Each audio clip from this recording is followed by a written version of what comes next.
Hey, selamat datang. Dan kalau kamu baru pertama kali mampir ke channel ini khusus ngebahas satu hal. Gimana fisika dan biomekanik bekerja di dalam permainan biliar. Nah, hari ini beda. Aku gak mau ceramah dulu. Aku mau uji kamu dulu. 15 soal, semuanya soal spesifikasi teknis peralatan biliar standar WPA, World Pool Billiard Association, badan resmi yang ngatur semua regulasi biliar dunia. Aturan mainnya simple. Soal muncul, lo pause, kamu jawab dalam hati, baru play lagi buat lihat jawabannya. Kalau kamu nggak pause dan langsung lihat jawabannya, yaitu pilihan kamu sendiri. Tapi percayalah, otak kamu bakal lebih nempel kalau kamu nyoba dulu. Oke, kita mulai. Soal pertama. Ini klasik tapi banyak yang salah. Berapa berat standar bola biliar menurut WPA? A. 4,5 sampai 5 ons. B. 5 sampai 5,5 ons. C. 5,5 sampai 6 ons. D. 6 sampai 6,5 ons. Oh, sekarang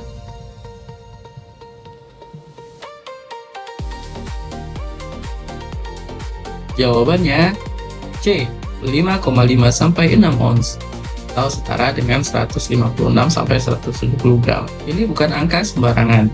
Berat sebik itu dipilih karena berkaitan langsung sama transfer momentum. Waktu cue ball menabrak objek ball, massa bola yang konsisten memastikan kalkulasi sudut dan kecepatan setelah tubuhkan bisa diprediksi.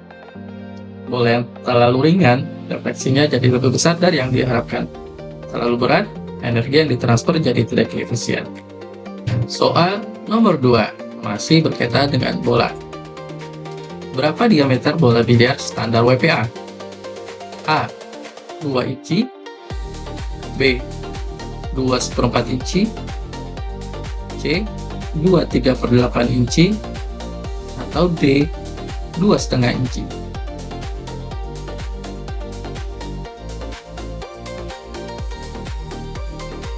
Jawabannya adalah B. 2/4 inci atau 5,715 cm.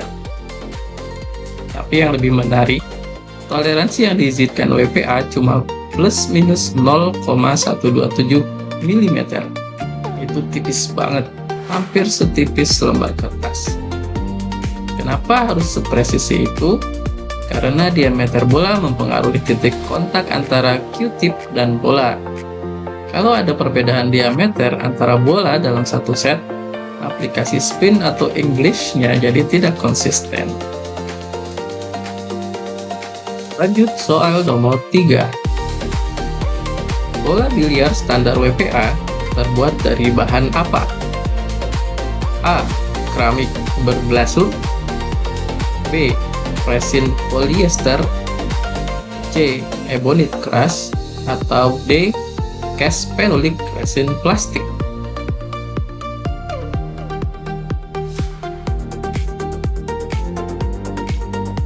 Jawabannya D. Cast phenolic resin plastik. Ini bahan yang sama dengan yang dipakai bola bowling dan biliar ball kelas atas sejak puluhan tahun lalu. Kenapa phenolic resin? Pertama, kekerasannya sangat tinggi. Hampir tidak ada deformasi waktu tumbukan. Kedua, koefisien restitusinya konsisten. Artinya seberapa banyak energi dipantulkan balik setiap kali bola bertubuhkan itu selalu sama dan bisa diprediksi.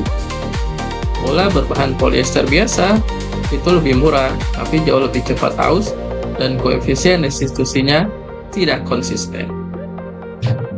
Soal nomor 4. Sekarang kita pindah ke meja. Berapa tinggi standar meja biliar dari lantai menurut WPA? A. 27/4 sampai 29 inch. B. 28 sampai 30,5 inch. C. 29/4 sampai 31 inch. Atau D. 31 sampai 33 inch.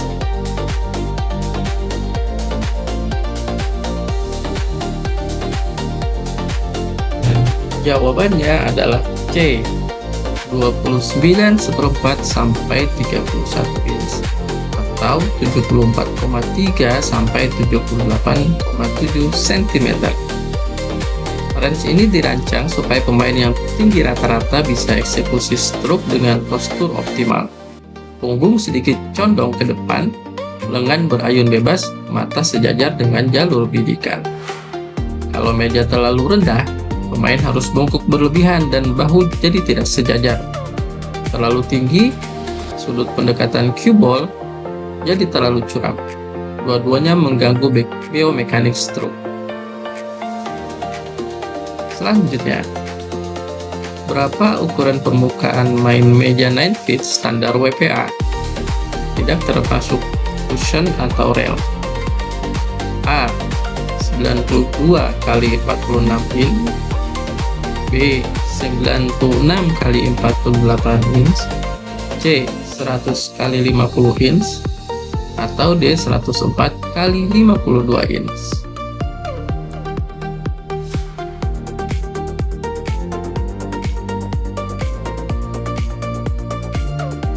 Jawabannya C. 100 kali 50 inch. Dan ini bukan angka asal. Perhatikan 100 dibagi 50 sama dengan 2. Artinya perbandingan panjang dan lebar meja persis 2:1. Ini sangat penting dalam biliar karena semua sistem kalkulasi bank shot termasuk diamond system yang sering dipakai pro player bergantung pada rasio geometris ini. Kalau mejanya nggak tepat 2:1, semua perhitungan itu akan meleset. Soal nomor 6, ini yang paling teknis sejauh ini. Cushion atau bantalan di tepi meja punya ketinggian yang sangat spesifik. Berapa persen tinggi nose cushion terhadap diameter bola? A. 59,5%. B. 61%. C. 63,5%. Atau D. 67,5%.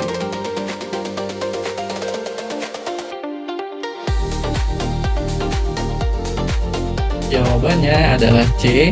63,5% dengan toleransi +/-1%. Ini adalah salah satu angka paling kritis dalam desain meja biliar. Kenapa? Bayangkan ini, kalau cushion terlalu rendah, katakanlah 58%, bola yang menabrak cushion akan naik ke atas permukaan. Kalau terlalu tinggi, misalnya 70%, sebagian besar energi pantulan akan dimakan oleh cushion. 63,5% adalah titik optimal di mana bola menabrak cushion tepat di ekuatornya, menghasilkan pantulan yang paling efisien dan paling bisa diprediksi. Nomor 7, ini soal kekuatan struktur meja. Batu slate atau lempengan batu yang jadi dasar permukaan meja punya standar kekuatan yang sangat ketat. Berapa defleksi maksimal slate waktu dibebani 200 pound di tengah? A. 0,01 inch. B. 0,02 inch. C. 0,03 inch. Atau D. 0,05 inch.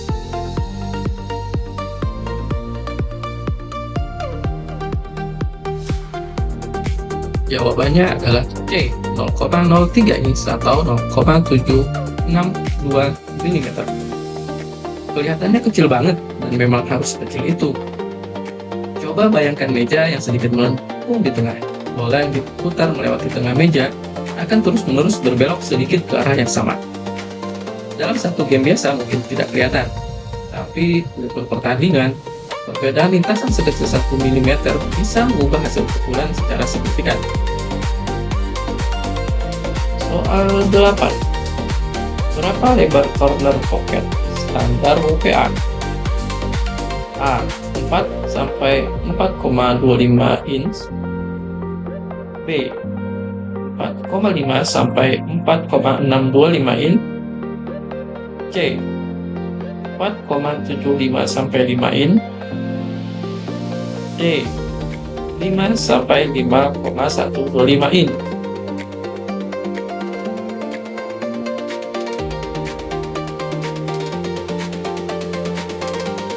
Jawabannya B. 4,5 sampai 4,625 in atau sekitar 11,4 sampai 11,75 cm. Dan ini menarik. Side pocket lebih lebar setengah inch dari corner pocket. Kenapa? Karena secara geometris, sudut masuk ke side pocket jauh lebih terbatas. Bola yang menuju side pocket datang dari sudut yang lebih sempit dibandingkan corner. Jadi mulut pocket yang lebih lebar adalah kompensasi desain supaya tingkat kesulitannya tetap seimbang. Selanjutnya soal nomor 9. Berapa sudut vertikal pocket atau lubang atau yang biasa disebut dengan backdraft standar WPA? A. 12 sampai 15 derajat, B. 16 sampai 19 derajat, C. 8 sampai 11 derajat, D. 10 sampai 13 derajat.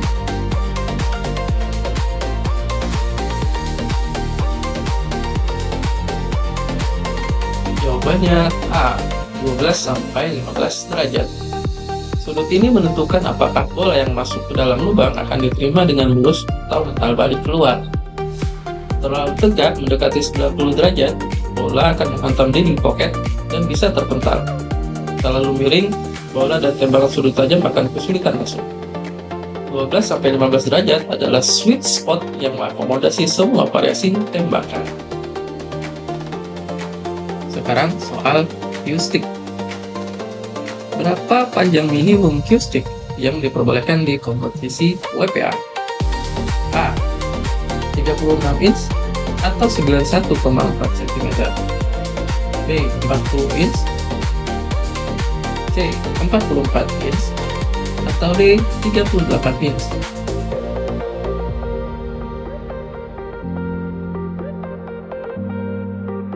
Jawabannya adalah B.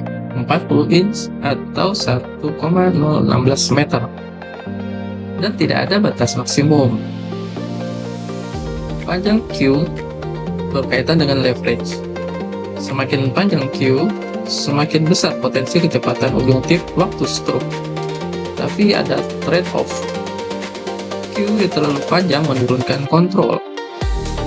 Batasan 40 inci ini memastikan pemain punya cue yang cukup panjang untuk menjangkau bola di posisi jauh, sekaligus menjaga standar minimum agar permainan tetap fair. Soal 11. Berapa berat maksimum cue stick yang diizinkan WPA? Apakah A. 25 ons, B. 21 ons, C. 28 ons, atau D. 23 ons?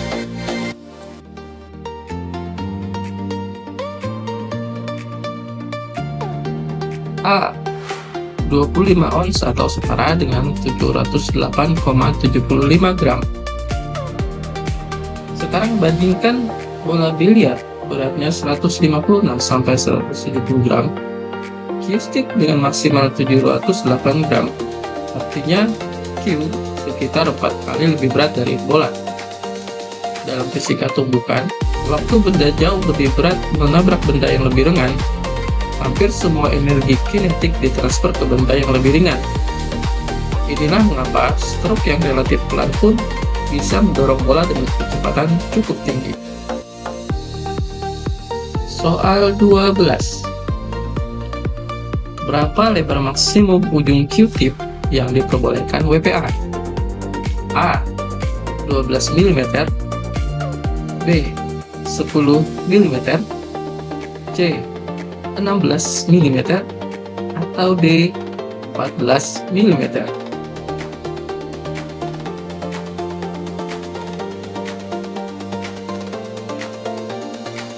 Jawabannya adalah D. 14 mm.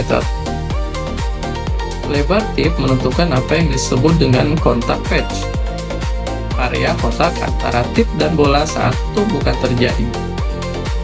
Tip yang lebih lebar memberi area lebih besar untuk aplikasi English atau spin, lebih toleran terhadap kesalahan kecil, tapi presisi untuk center ball shoot sedikit berkurang. Tip yang sempit memberikan kontrol center ball yang lebih presisi, tapi margin error untuk aplikasi spin jadi lebih kecil. Inilah mengapa banyak pro player punya preferensi sendiri soal ukuran tip. Selanjutnya soal 13. Kain meja biliar WPA harus mengandung berapa persen wool? A. 60-70% wool. B. 70-80%. C. 80-85%. Atau D. 90-95% wool.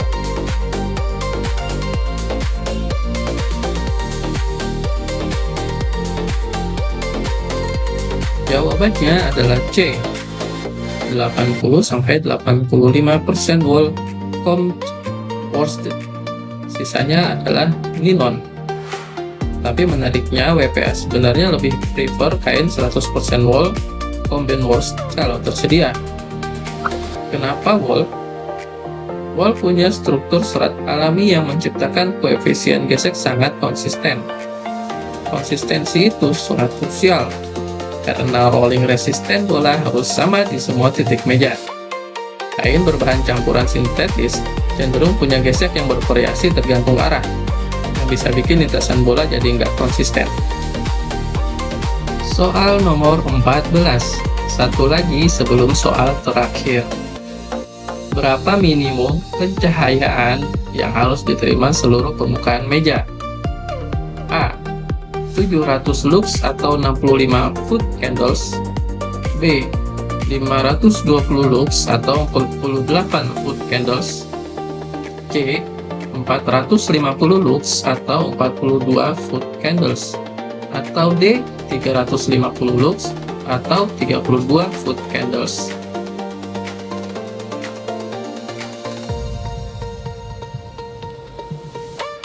Jawabannya adalah B. 520 lux atau 48 foot candles. Kata kuncinya adalah di setiap titik. WPA bahkan menyatakan bahwa konfigurasi lampu harus memastikan bagian tengah meja tidak menerima cahaya yang jauh lebih terang dibandingkan pinggiran. Karena gradien cahaya yang tidak merata menciptakan bayangan halus yang mengacaukan persepsi visual pemain terhadap jalur bola, posisi relatif bola, dan sudut bidikan. Di level turnamen ini bisa berdampak besar. Soal terakhir. Berapa jarak minimum antar meja di kompetisi resmi WPA?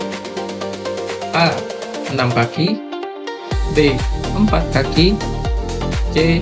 8 kaki. Atau D. 5 kaki. Ini soal terakhir. Jawab dengan yakin.